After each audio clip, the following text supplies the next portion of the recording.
Jack here, along with Adam Lynette from Wow One Day Painting.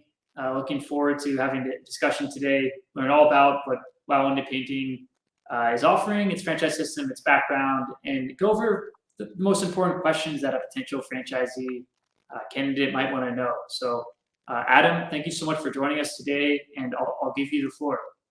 Perfect. Thanks, Jack. Happy to be here. Yeah, with Wow One Day Painting, I think for me, I like to maybe start at a little bit at the beginning of who are we and where do we come from, and that typically leads into what we're doing, what we're excited about doing here in the painting space, which typically isn't something people think is exciting. But Wow One Day Painting is a part of a bigger family of home service brands. You can see I'm sitting in a big office here right now. That company is called O2E Brands, or Ordinary to Exceptional Brands. And the founder of that is a gentleman named Brian Scudamore. He started doing the franchising thing, if you want to call it that, just over 30 years ago with a company called 1-800-GOT-JUNK, which is the biggest junk removal company in the world now. And they're all over North America and Australia. And what Brian did, or what he saw 30 something years ago, was an industry in the junk removal space that was very competitive, but very, very fragmented. It was mostly just guys in a truck. And the service level, the customer experience level, was terrible. And he just looked at that and said, why can't I do this differently? What if I built a customer experience business that took your junk away, not a junk removal business? And obviously, Brian bet right that business is very successful. It's a $500 million business. And at some point along the way here, Brian wanted to expand that idea into other industries. The next place he saw a very similar opportunity was the painting space. He looked at this and said, I've got my house painted a ton of times. The experience is not fun. Painters are tough to get a hold of. Who do you even call? They're not reliable. The communication's terrible. The work is iffy. If I don't like something, I can't get a hold of the person. Just people are anxious about it. They dread it. If someone's in your house, it's really intrusive, really annoying. So Brian, being a customer experience guy, looked at that and said, why can't it be different? And I want to give customers the opportunity to have a great experience. Painting doesn't need to be that stressful. It doesn't need to be that intrusive. It doesn't need to be that annoying to deal with. And so what if inside the home, we could come in, paint, do an amazing job, and be gone in a day? Remove disruption and allow customers to choose speed and quality. And that's what WOW is. It's speed and quality. Customers get both. So that one day offering is really focused on the residential interior space. Now we do exterior, and that's a different part of our business, but really that one day concept again is coming into your home, acting almost like a restaurant instead of cooking your own meal.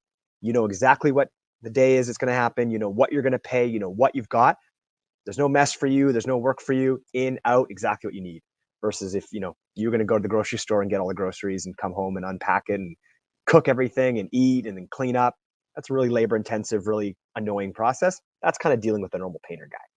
And so what Brian is excited about, what we're excited about with Wow One Day Painting and all of our owners across North America, is really disrupting this painting industry. No one's done this. Painting's kind of been the same forever, and it's mostly just painters. And for customers, what we're seeing year after year, franchise after franchise, is customers putting up their hand going, like, I want this. Where has this been? And then why isn't this everywhere? And I'll pay for this. And that's the exciting thing for us. It's not really painting being exciting. It's about having a customer experience business that paints. And all of the owners across North America, that's what brought them to us. They're not painting people. They don't have a career in painting, but they looked at this and said, I want something where I believe in the background of these people. You've been doing this for 30 years. You've built a world-class brand. You know what you're doing. But at the same time, I want a business that my community loves, that's different, that stands out from the competition, that's really exciting when customers see this as an option. And I want it to take off and grow quickly. And that's what we're seeing happen. So those people that are drawn to this, that's the thing that they really connect with, is having something different and having something unique and really customer experience focused. And it's every little touch point and step of the way is where we excel. And then you have this backing, of 300 people at our head office that are there to help you and support you with marketing and call centers and business coaching and processes and technology and all that stuff that I'm sure you'll ask me about. But that's really the key of who we are, what we're doing. So it's not creating a whole new space, but it's creating a new category in an industry that has been around a long time and is only accelerated in the last couple of years during this COVID time, and is only going to keep growing as people are spending more and more money on their homes, and we're there to help service that. Got it, Adam. Thank you so much for that overview. Yeah, of absolutely. the franchise. Now, I guess my first question is regarding O2E brands. I know you mentioned it briefly. So, what are the advantages for a franchisee to join WoW um, with it being part of O2E brands?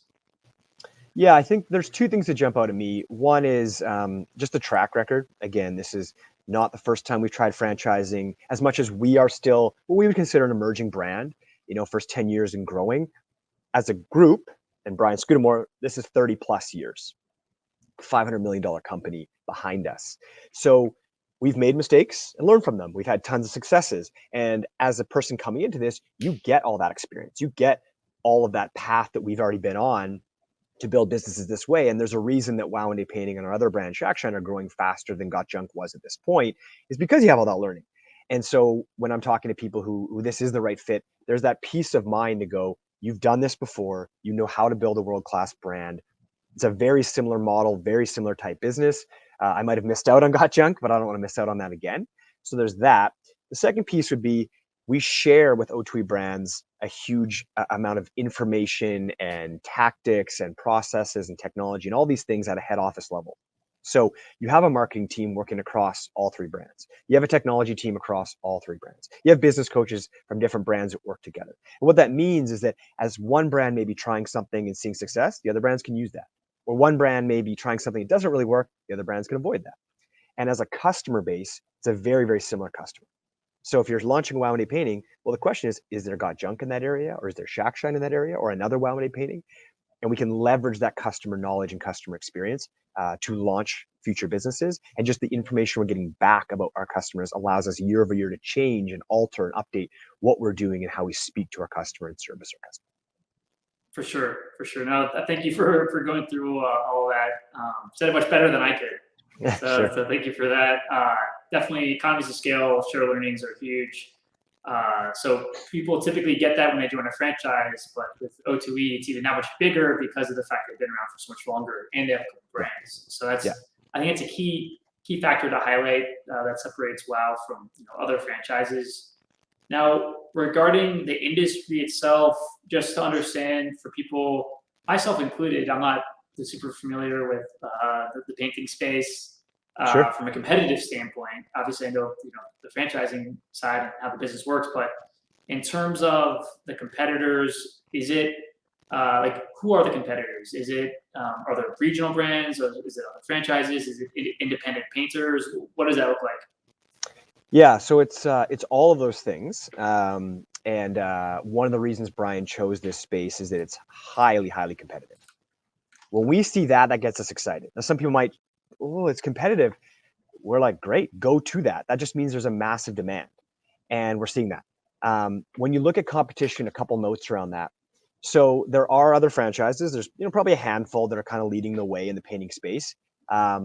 Combined, if you took all the franchises in the industry in North America, we make up less than 10% of the market. The leading franchise in our system has less than 2% of the market share. There's also some regional painting companies. So you could have, Miami Painting Brothers or something, and they've been around for 20 years and they do a great job and they're just in that little area. So those are all over the country too. And again, throw those in the mix. Putting all that together, less than 10% of the industry is that. Established brands, bigger presence. 90+% of our industry is standalone painters. And this comes from Sherwin-Williams, who's the biggest paint provider and where they service. So the majority of your competition truly isn't other franchises. It isn't that local company. They're around, but it's that painter with a truck and a brush. Maybe good painter, often not a good painter, but that's who your customer is really having to deal with most of the time. And often the good painters, if they're by themselves, they're booked up for 3 months because they got a couple jobs. It takes them a long time to do it. So that's where we see a huge advantage, again, is giving customers speed and quality and the ability to react to their needs and their demands. And so that in our world, it's funny, just the baseline of what we do, customers are blown away by that experience. Like I got you on the phone. Like, yeah, I booked an appointment. Yeah. You showed up when you said you would. Yeah. You painted what you said you would, and the price didn't change, and the timeline didn't change. No, that's what we do. So just that baseline blows our mind versus the competition. And then when we go above and beyond for things we do, like flowers after the job, the amount of communication in advance of what's going to happen, the estimating process, all those things, it's why we get 5-star reviews. It's why our NPS score is over 90.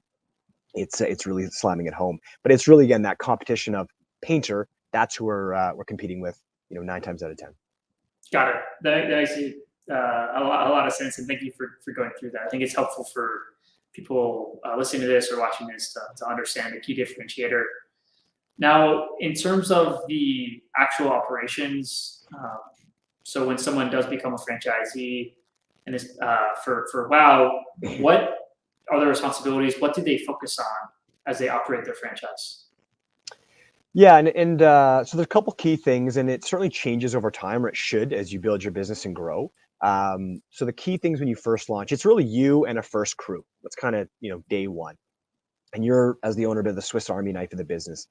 It is an invested time business, meaning it's not a passive business where you just tuck your money in and hope it works. You're running this business, so you're driving the sales and marketing side of your business. So that's going out and meeting customers and doing estimates, building connections in your community with realtors and other trade partners that will refer business to you, getting marketing and awareness out in your area. So really driving that side, and it's leading people. Initially it's hiring and training and onboarding that first crew that works for you. And then it's building a culture that these people want to stay with you and they want to build a career in your business and they want to, progress and be promoted and grow. And then as time goes on, you're going to want to launch another crew. You're going to want to hire probably another salesperson and maybe an office admin. And it's a business built through people. So your role itself will change over time as you scale through people. But really those key things, again, sales and marketing is a big piece, but more than anything, and anything I would stress to everybody I talk to, regardless of their background, this is a people business. So a big chunk of your time needs to be thinking about people. You should want a business where I want to have employees. I want to have teams. I want to coach and mentor and create jobs and promote and create a culture and do events and all that kind of stuff, because that's what this is. That's the path to success. It's the path to growth. It's the path to changing what you do every day. So eventually you're just leading people that are doing the things that you used to do, but it all happens through people. You're not a painter. You're not on site all day with a brush. You're leading the business. That makes sense. So working on the business instead of in it, in essence. Yeah. In early days, again, like that first year, part of where we look at you being that Swiss Army knife is if you've done the things, then when you want to bring people in to do them, you know what they're like. You've been on estimates, you've sold jobs, you've met with realtors, you've hired and trained people. So that when you're then bringing people in to do those things for you, you can speak from experience versus, I think I know what it is, or I saw it on a website. Like, you've done it. But again, you're not the technician, you're not the painter on the brush. So you're kind of in it, on it early days, but really the path is you're on it as the business grows, and that's how you grow. For sure. Okay, that makes a lot of sense, and thank you for clarifying all that. I think it helps build kind of a mental model for people listening to this, where they can kind of see, okay, this is what my progression looks like if I was to become a WoW franchisee. Now, in relation to that, from your experience, are there any backgrounds that are necessary or recommended? And in relation to that question, what characteristics or backgrounds do you see in your most successful franchisees? Yeah, I would say nothing specific from like a specific career, job, industry. It's all over the place, and franchising is a weird one. Sometimes you look at someone on paper, you're like, oh, slam dunk to be successful, and not so much as someone else. You're like, I don't know, and they're amazing. So I would say, honestly, from a background perspective, the two things that would jump out at me are, I'm going to go back to it again, leadership. You have experience and desire to lead people, to manage people. People want to work for you. You get them involved with your dreams and what the business can do. They want to see progression in their own life and career with you. That's number one, regardless of industry or hobbies. Maybe you were captains of teams. Maybe you've done it professionally, whatever. That's a big one. And the more someone is inclined towards processes and systems, it's huge. Our business is an operational business. The sales and marketing, we know what we're doing there and we can get you very, very busy, but it's about execution, delivering that experience, following the systems. And so the more someone's inclined that way, I think the faster and better it clicks for them. And so that's big. When I look at the most successful owners, and we actually did this as an exercise, not myself, but some of the leadership team a few years ago, looking at successful owners from all the brands and really breaking it down to try to get a feel. It actually boiled down to 4 things, and we call them the 4 H's. So this means happy. Owning a business is a privilege. you're approaching it that way. I'm excited to be a business owner. I'm excited to build something. Yes, problems are going to come up. Yeah, it's going to be tough and frustrating at times. It's going to be exciting at times, but I'm going to problem solve when things do. I'm excited to do this. People like to be around happy people. The second is hardworking. Starting and building a business is really hard. There's no way around that. If someone's telling you the opposite, unfortunately, they're lying to you. It's hard. So putting in that hard work, putting in their time, there's no replacement for that. And your success is driven by you. The third would be hands-on. We talked about this. Again, it's not a passive, just put my money in, this will just sort of happen on its own. You are the driver. You're the leader of people. You're the face for your customers early days. So you're hands-on in that business, building it. And then really the last thing is hungry. We like people that are goal-orientated. When they come into this, they go, in my first year, I want to do this. By the third year, I want to do this. And those goals could be financial. They could be about lifestyle and hours. Like people want to have more control of their calendar. They want to see their kids more. They want to buy a lake house. They want to make a certain amount of money. They want to be the number one company in their area, whatever those goals are. But there's a hunger to do things and they've got plans to do them. And then they figure out the way to do that. And so those 4-H's are absolutely consistent across the board. And that's what we're looking for as we get to know people. Got it. Thanks. I think that really helps too. That model, the 4-H model, so people can self-identify. If they have those characteristics, then definitely WOW should be a top candidate for them. Yeah, and then it can be magic when you put those things together. 100%. Now, in terms of the business itself, what drives the revenue side of the equation, and what sort of expenses does a franchisee need to think about? If they are, to enter the system? Yeah, it's a good question. And I, it's funny, talking to Brian, who started One Hander Got Junk, who started Wow Window Painting, started Shack. One of the other things that attracted Brian to these industries are they're relatively simple. When I say, and I'll unpack that, but for someone, and a lot of our owners, most of our owners, I would say probably, they haven't run a business before. So even just that idea of running a business can be scary, can be intimidating. These aren't super complicated businesses. They're not businesses that take you 2 years to figure out, what am I even doing? How does this work? So to break it down in a high level, simple way today, it's you are marketing in your area. Customers are seeing that marketing. They're going, hey, I have a need. I want to paint. They're calling up and booking estimates. You're going to do estimates, sell the job, win the job, paint, get paid, go to the next job. That's kind of the business life cycle. So how does revenue happen? Painting homes. And you market to get the customers to do that. Once the business has been launched, the overhead is I would say it's low, but it's also just not super complicated.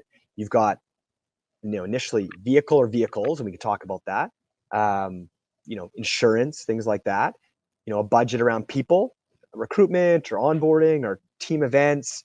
And then you've got some stuff that you're doing business-wise, like maybe you're using a bookkeeper, maybe you've got a storage locker, so little things like that, expense-wise. So it's kind of just people, vehicles, like fleet, and then just your own business expenses. But there isn't, machines. There's not leases to buildings. There's not stock that you need to have on the shelves. Like the overhead is quite manageable, low, and just not complicated. So that allows people to really build the business quickly if they're top performers and are operating well, and get cash flow positive quickly, you can get profitable quickly because of that. And just wrapping your head around how does this work? Again, that happens generally quite quickly, and just focusing on getting good at it. It's just not complicated. For sure. So yeah, it's definitely service-based franchises in general are just much different business models than Retail.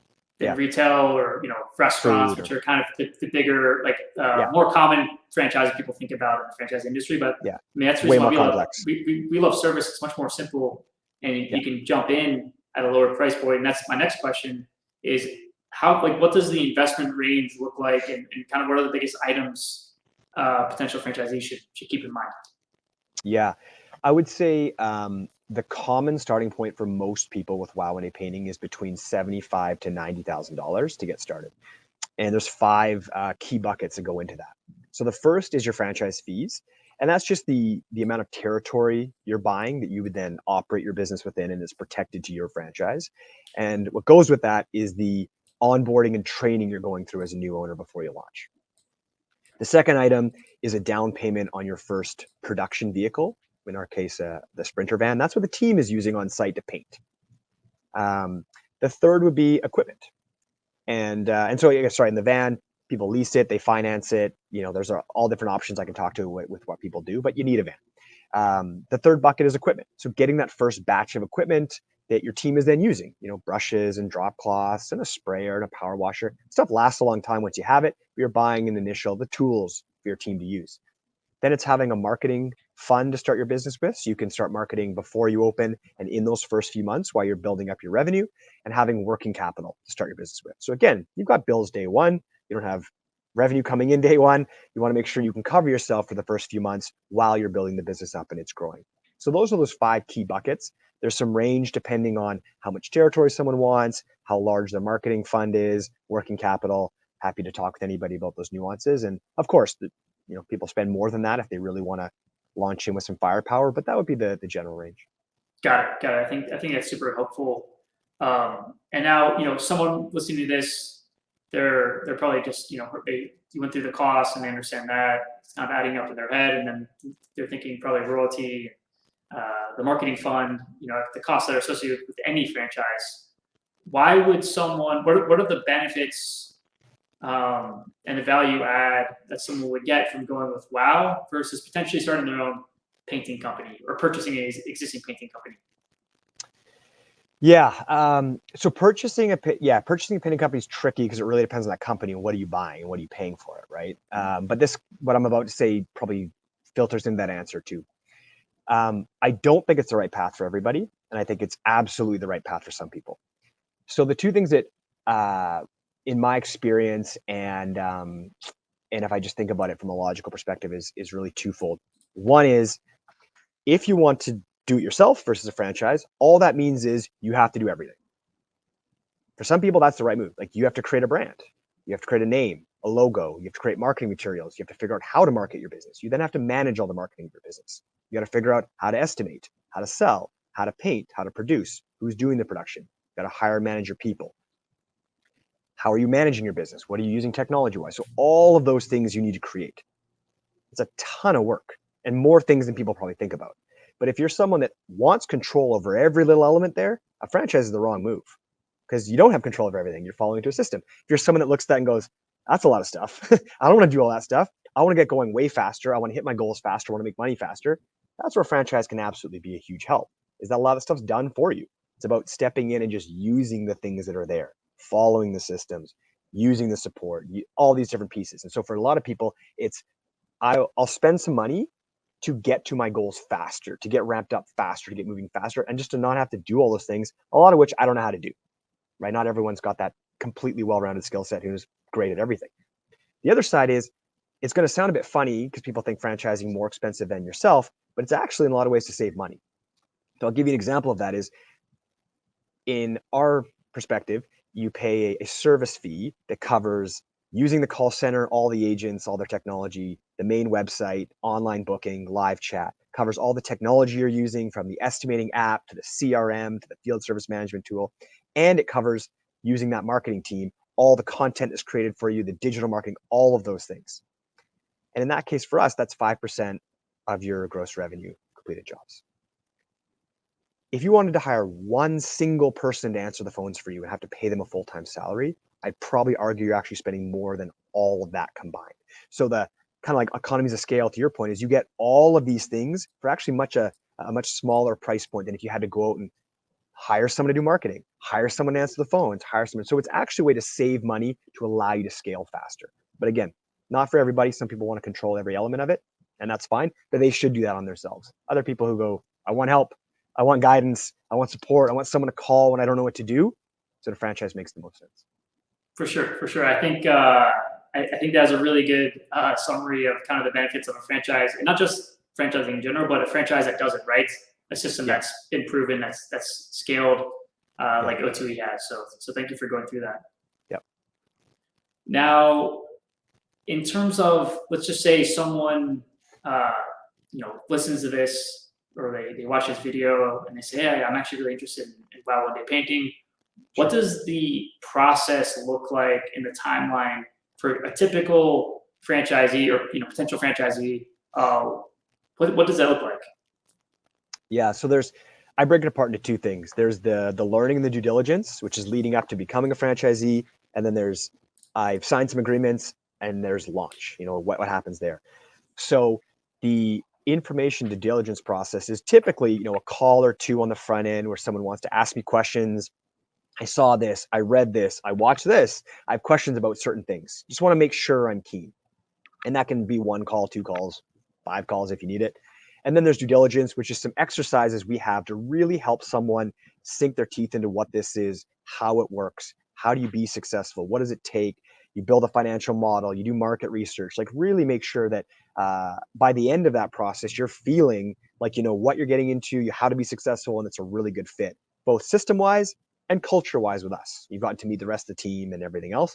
And for us, it's a chance to really sink our teeth into you, getting to know you as a potential candidate, and would we award you a business or not? Because just because someone says they want one doesn't mean we're giving them one. And so that process, I'd say someone moving quickly goes through that 5-6 weeks. Some people takes them 5-6 months. Really depends on their time frame, what's going on in their life. They say they've been approved, they've signed their franchise agreements, they're in the system, and they want to launch.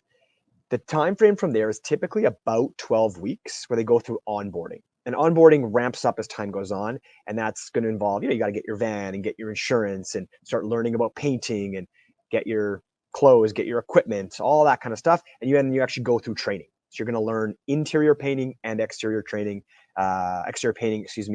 It's estimating, it's sales, it's production, it's marketing, it's the CRM, it's all that stuff. And you have startup coaches that guide you through, and then you're painting homes for money once you've launched. Got it. So it seems like from the time that someone does sign, right, it's like a 3-month process. Yeah, typically around there. Around there. And then the process leading up to that, though, from the time that they're express interest to the time that they do sign, what would you say? Let's just say someone's interested, right? Because I know that could really vary depending on everyone's lives are different. Things come up, they stop the process. But let's just say someone who's interested and they move the process along. How long does that typically take? Yeah, I would say typically 5 to 6 weeks. It's pretty normal for most people. There's a little bit of variance sometimes of just when is our next discovery day for someone to attend. Yeah. That's kind of, but yeah, 5-6 weeks is pretty normal. People have moved through quicker than that. But it's really like I can move as quickly as someone wants to. So it's really on, like you said, their motivation, their timetable, their availability to do the stuff that they need to do to really learn. And we customize that to somebody's needs. Got it. And then part of that process, again, is, as you mentioned, due diligence. We recommend for all of our clients, for anyone who's interested in looking at a franchise, the nice thing is that they can talk to franchisees. They can kind of build out a model because they can understand the business before they jump into it. And then also look at the item 19 on the FDD. And is there anything you can say at like a high level about that or about the item 19? Yeah. So one of the stages in that due diligence process is to read through the whole FDD, item 19 part of that, and then you're actually going to build out a financial forecast, understanding break-even points, some of the stuff you were asking about earlier, expenses, costs, and then even mapping out a first 3 years in operation, what could happen hypothetically, and the FDD can help you with that. After someone's done a first draft, that's typically what I will facilitate an introduction to franchisees. They've got a much deeper knowledge of how does this work, better questions. And that's the ask of our owners, is to say, listen, I know you're talking to hundreds of people, Adam. I can't talk to all of them. I'm busy. I'm running a business. So when someone's at a right level, you introduce me, I'm happy to help. So that's all a part of it. Item 19 for us, there's a whole bunch of stuff.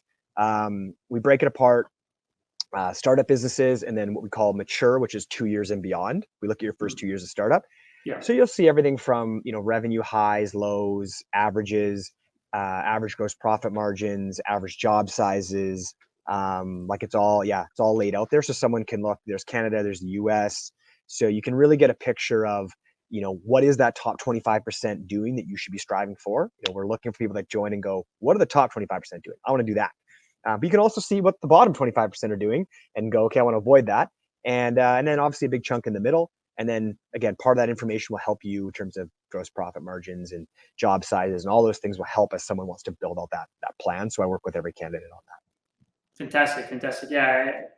What I really like about your process, what you mentioned, is that the individual is able to kind of forecast before they talk to a franchisee, which makes their discussion with the franchisee that much more productive. Yeah, exactly. That's the idea. We don't want you just kind of going on there going, I'm talking to you, you seem nice, I'm not sure what to ask you. They're going to have very specific questions about their plan, what they feel good about, what they have questions about. Yeah. And that's also a big impression because the owners get back to me, right? And they share with me how those conversations go. And if they're coming back to me going, who was that? Like that person was out to lunch. The questions were terrible. Adam, I don't endorse this person.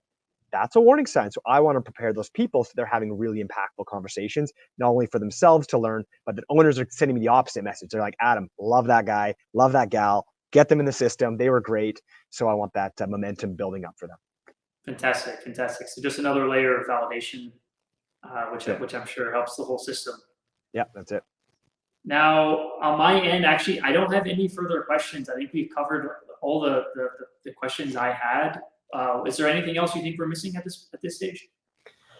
No, I mean, that was thorough. I think the only thing I'd probably, leave someone with, I guess, is there's two things probably is, I liked you mentioned earlier in this about someone sort of self-validating of am I the right person and the 4-H's and that. I mean, the two things I would say to add to that for someone who's watching this and asking themselves, is this me or is this not? Would I like this? Would I be good at this? Because a lot of businesses can be successful. Doesn't mean you should do them. Doesn't mean they fit for you, right? You got to like what you're doing. You got to be good at what you're doing. Otherwise, it doesn't matter if the model's successful, you may not be. So the two things I would add would be, one, it is a home-based business. You don't need you don't have a storefront or like something like that. You're just not spending a lot of time at home. You're out in your community every day. So if someone's looking for a business where they're sitting at a computer all day, looking at spreadsheets, being strategic, this is not that. So that's the wrong fit for somebody. You gotta want to be out in front of people. It's a very much a people business to go, I'm out, I'm meeting customers, or I'm meeting realtors, or I'm swinging by the paint store, I'm checking on my paint. Like I'm out in the community, driving around, doing stuff every day. And again, over time that will change a bit, but it's very much we say it's a home-based business. You don't spend a lot of time at home during the day. And the second thing would be, we're looking for ambitious people, right? This is not designed to be you and a crew for the next 15 years. You don't need us for that. You can do that yourself. We're looking for people that want to build $1 million business and do it quickly, not take 40 years to do it. So people that have that ambition, and again, that comes back to people. So those go hand in hand to go, I want to lead people and manage people because I want to be a CEO of $1 million plus business. We need both those things together. And that's the kind of attitude we're looking for. Got it. No, I think that's very helpful, and again, it helps. I think this sort of discussion we're having, it really helps people self-select. So anyone who's listening, watching this after we're done, if you like people, you're ambitious, and you align with the 4-H's we discussed earlier, WOW definitely seems like an opportunity you should explore further. So yeah, the timing timing's never been better. Like the industry's on fire. We're overwhelmed with work. Franchises are breaking rookie records this year. We'll have more franchises crossing the $1 million revenue mark than we've ever had. Like it's all working, but it's got to be the right fit for the right person. If it's not, then that stuff doesn't matter. So happy to talk about any of these things and further with someone who's keen, but I think you offered great advice there to self-reflect on what you're hearing and let me know if it's the right fit for you. For sure, for sure. Well, Adam, thank you so much for your time today and your insights. I think it's really helpful. So thank you again. Absolutely. Anytime. Appreciate it.